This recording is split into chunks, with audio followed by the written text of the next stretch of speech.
बनने लगी मिट्टी के चूल्हे, फिर लौट आए पुराने दिन। दरभंगा में एलपीजी गैस की भारी किल्लत बता दे हालात ऐसे बिगाड़ दिए हैं कि होटल रेस्तरां से लेकर चाय की दुकानों तक अब गैस नहीं बल्कि मिट्टी के चूल्हों पर खाना बन रहा है। चाय से लेकर खाने तक की बात करें तो सब कुछ महंगा हो गया है। कई हॉस्टल और पीजी भी बंद हो चुके हैं तो छोटे छोटे चाय नाश्ते के स्टॉल भी ठप पड़ चुके हैं। नमस्कार, एक न्यूज़ 24 देख रहे हैं आप और मैं हूं अक्षत ब्यूटी।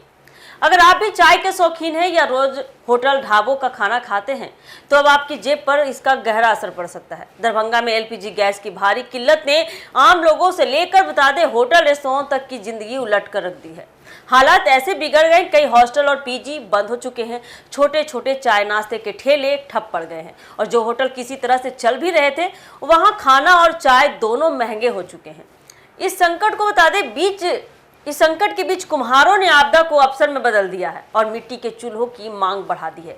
दरभंगा में इन दिनों एलपीजी सिलेंडर की आपूर्ति बाधित होने से बता दें हालात इतने गंभीर हो गए हैं, शहर के कई हिस्सों में सिलेंडर मिलना मुश्किल हो गया है, जिसके कारण होटल, ढाबे, चाय की दुकानें और छोटे छोटे फूड स्टॉल बुरी तरह से प्रभावित हो चुकी है। गैस नहीं मिलने के कारण कई जगहों पर चाय की दुकानें बंद करनी पड़ी, वहीं कई छोटे रेस्टोरेंट भी ताले लगाने को मजबूर हो चुके हैं। सबसे ज्यादा असर छात्रों पर पड़ा है। शहर में बड़ी संख्या में छात्र हॉस्टल और पीजी में रहते हैं जहां खाना बनाने के लिए गैस की जरूरत पड़ती है। गैस की कमी के कारण कई हॉस्टल और पीजी संचालकों ने अस्थायी तौर पर बंद करने का फैसला लिया। मजबूरन कई छात्र अपने घर लौटने लगे। जो होटल और रेस्तरां किसी तरह से काम चला रहे थे वहां खर्च बढ़ गया है। गैस की जगह लकड़ी, कोयला और गोईठा का इस्तेमाल करना पड़ रहा है, जिससे खाना बनाने में समय भी ज़्यादा लग रहा है और लागत भी बढ़ रही है। इसका सीधा असर ग्राहकों की जेब पर पड़ रहा है। कई जगहों पर बता दें चाय की कीमत इतनी बढ़ा दी गई है कि नॉर्मल से ज़्यादा हो चुका है। वही थाली और नाश्ते के दाम भी बढ़ गए हैं। इस संकट के बीच कुम्हारों की किस्मत चमक गई। शहर और आसपास के गांवों में कुम्हारों द्वारा बनाए गए मिट्टी के चूल्हों की मांग अचानक से बढ़ गई।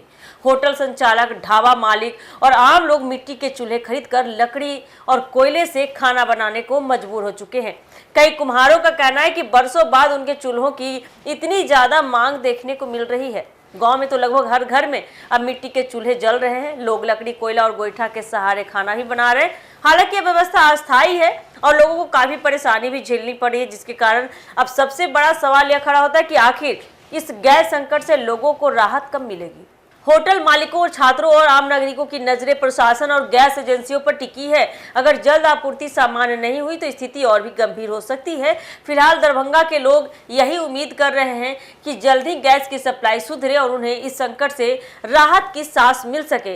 तो आपको क्या लगता है कि गैस का इतना बड़ा जो संकट आया है इसका निदान कब होगा, कब मिलेगा हमारी जनता को राहत भरी सांस? आप हमें कमेंट सेक्शन में बता सकते हैं और ऐसे ही अपडेट के लिए जुड़े रहिए हमारे एक न्यूज़ 24 के साथ। धन्यवाद।